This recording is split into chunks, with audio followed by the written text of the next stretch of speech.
Hello everyone, welcome back to the channel.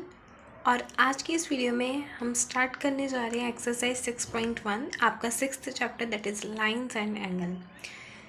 इस chapter को start करने से पहले मैंने एक वीडियो डाली थी एंगल्स के ऊपर, जिसमें मैंने आपको acute, obtuse, right, straight angle और कंप्लीट एंगल और रिफ्लेक्स एंगल, इन सभी के बारे में आपको समझाया था। ठीक है, तो अगर आपको वो चीज़ें नहीं पता, ये अगर आप बेसिक क्लियर करना चाहते हो, आपको वो चीज़ें पता होनी चाहिए। इसीलिए आप उस वीडियो को वॉच कीजिए, आपको जो लिंक है वो डिस्क्रिप्शन बॉक्स में मिल जाएगा। तो हम स्टार्ट करते हैं हमारा first question, that in figure 16.13, ये एक फिगर है line A B and C D. ये लाइन ए बी है और ये लाइन क्या है, सी डी। ये आपस में क्या कर रही है, इंटरसेक्ट कर रही है। कौन से पॉइंट पे, ओ पॉइंट पे। इसको नाम खुद दिया हुआ है, ठीक है। इफ़ अगर एंगल ए ओ सी और एंगल बी ओ ई, इन दोनों का जो सम है वो 70 डिग्री है, ठीक है। तो यहाँ पे हम गिवन से स्टार्ट करते हैं। सबसे पहले हमको ये दिया हुआ है कि line A B and C D intersect कर रही हैं, तो lines A B and C D intersect at point O, ठीक है। उसके बाद हमको ये दिया हुआ है कि angle A O C plus angle B O E कितना है, 70 डिग्री है। और एंगल बी ओ डी, ये वाला जो एंगल है वो आपको दे रखा है 40 डिग्री। आपने यहाँ पे लिख लेना है, ठीक है। Angle B O D is equals to 40 degree. फिर फाइंड करना है हमने कौन सा angle, angle B O E, इस एंगल को फाइंड करना है। और ये जो आपका सी ओ ई, ये इसका रिफ्लेक्स फाइंड करना है। तो रिफ्लेक्स अलग है, ठीक है, अलग चीज़ है, वो मैं आपको बताऊंगी कैसे करना है, ठीक है। तो यहाँ पे हम पहले ये लिख लेते हैं, हम टू फाइंड, हमने फाइंड क्या करना है। हमको दिया हुआ है कि हमने angle B O E find करना है and reflex angle C O E, ठीक है। तो अब हम स्टार्ट करते हैं इसका सॉल्यूशन।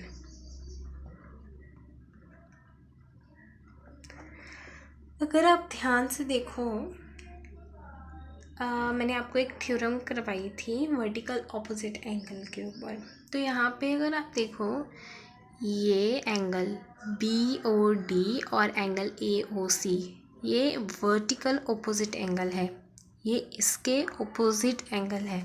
अगर ये एंगल 40 डिग्री का है तो इट इज़ ऑल्सो 40 डिग्री है, ठीक है, क्योंकि ये वर्टिकली ऑपोजिट एंगल है। तो आप यहाँ पे ये लिखोगे that angle A O C, angle A O C is equals to angle B O D.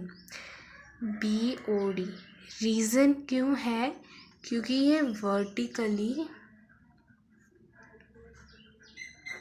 Opposite angles हैं, ठीक है। मैंने शॉर्ट फॉर्म में लिख दिया, आपने लिख लेना है इसको। तो angle A O C, angle B O D कितना है, 40 डिग्री है।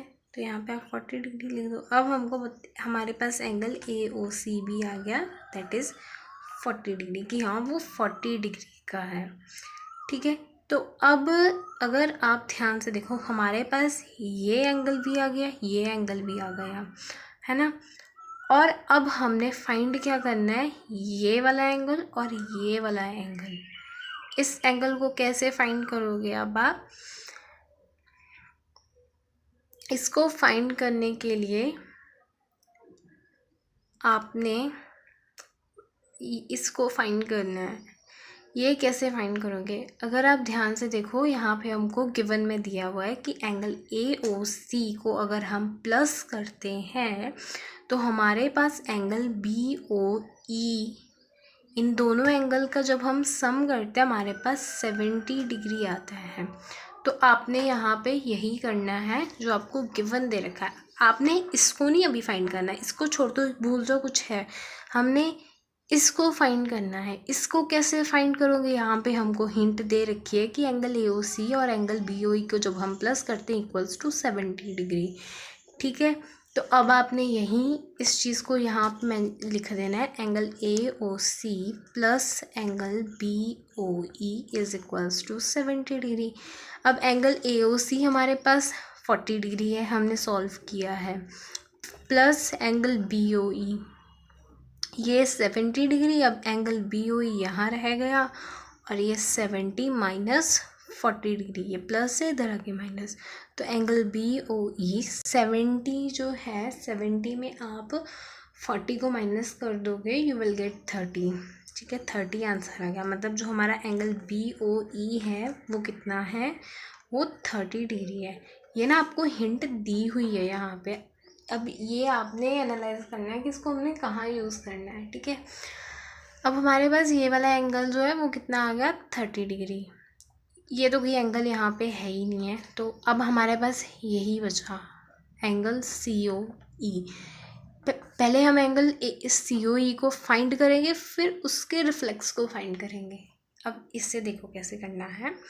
अगर आप ध्यान से देखो, ये एक स्ट्रेट लाइन है और इसके ऊपर ये जो एंगल बन रहे हैं इन सभी को प्लस करना है, तो हमारे पास COE आ जाएगा। अब मैं आपको बताती हूँ। सबसे पहले आपको ना फिगर से समझ आएगा, मैं पहले बता देती हूँ। Angle AOC plus angle COE plus angle BOE equals to 180। 180 क्यों किया, लीनियर पेयर नहीं कहोगे। कई बच्चे कहेंगे रीज़न क्या आ जाएगा, लीनियर पेयर। ये गलत है, ये स्ट्रेट लाइन आएगा कि स्ट्रेट लाइन के ऊपर एंगल बन रहे हैं।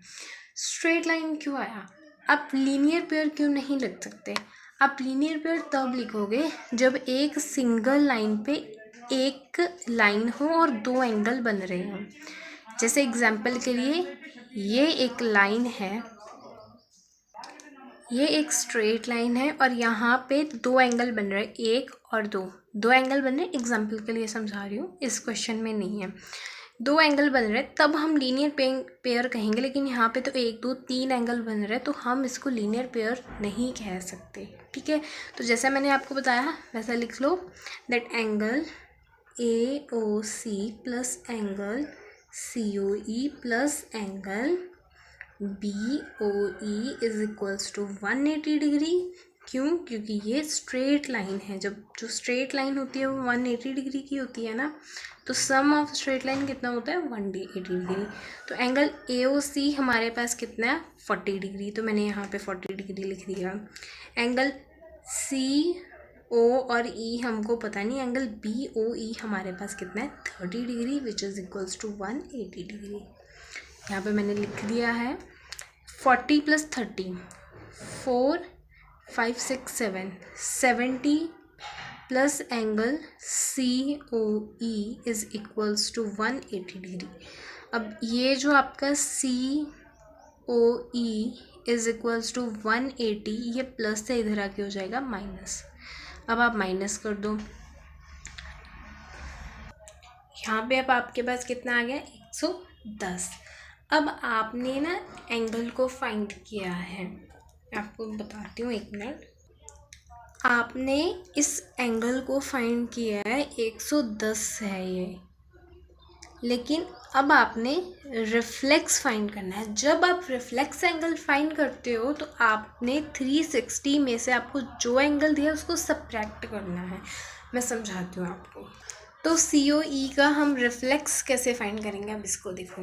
हमारे पास एंगल COE कितना है, देखो पहले तो 360 में से आपने माइनस करना है एंगल COE को, तभी रिफ्लेक्स निकलेगा। वो एंगल निकला है, COE का एंगल है, लेकिन रिफ्लेक्स नहीं निकला। तो रिफ्लेक्स आपने 360 में से इसको माइनस कर देना। तो 360 में से हमने सब्ट्रैक्ट किए 110 को, तो हमारे पास आई थिंक सो 250 आएगा। एक मिनट में देख लेती हूँ। 5 तो हाँ 250 डिग्री आएगा। तो हमारे पास इसका रिफ्लेक्स भी निकल आया कि 250 है। ठीक है, जब आपने रिफ्लेक्स फाइंड करना है तो 360 में से जो आपके पास एंगल है उसको सब्ट्रैक्ट करना है। पहले उस एंगल को फाइंड करना है, जैसे हमने पहले फाइंड किया फिर सब्ट्रैक्ट किया ना, ऐसे करना है। जहाँ पे आपको रिफ्लेक्स नहीं कहा तो आपने बस यहीं तक छोड़ देना है, इसको नहीं करना। अगर रिफ्लेक्स नहीं कहा, अगर रिफ्लेक्स कहा तो आपने इसको भी करना है। तो आपका फर्स्ट क्वेश्चन कंप्लीट होता है एक्सरसाइज 7.1 का। नेक्स्ट आपको ना प्लेलिस्ट मिल जाएगी 6 चैप्टर की। ठीक है, नेक्स्ट वीडियो में हम सेकंड क्वेश्चन करेंगे इस एक्सरसाइज का। अगर आपको समझ आया हो प्लीज़ वीडियो को लाइक ज़रूर कीजिएगा और चैनल को सब्सक्राइब। Thanks for watching.